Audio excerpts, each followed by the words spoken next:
Olá! Você sabia que agora nós podemos iniciar uma reunião através do Google Meet de uma forma muito mais rápida? Se você quer descobrir como isso se faz, fica comigo que eu vou te mostrar não só essa novidade, como outras.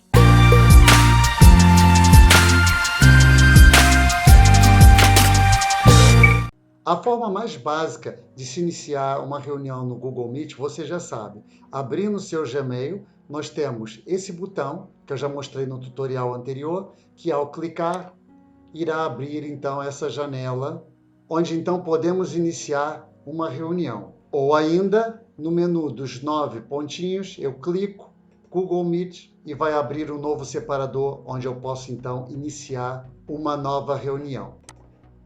Mas agora, a forma mais nova e mais simples é nós, no próprio navegador, escrevermos meet.new. E já está a reunião pronta para começar. Fácil, não? Mas como eu te disse, eu ainda vou mostrar mais algumas novidades. Agora você também pode iniciar um documento. Basta para isso escrever docs.new e aqui está um novo documento para ser iniciado. Posso ainda abrir uma folha de cálculo com sheets.new. Aqui está a sua folha de cálculo. Posso também abrir um slide. Para isso, slides.new. Cá está ele.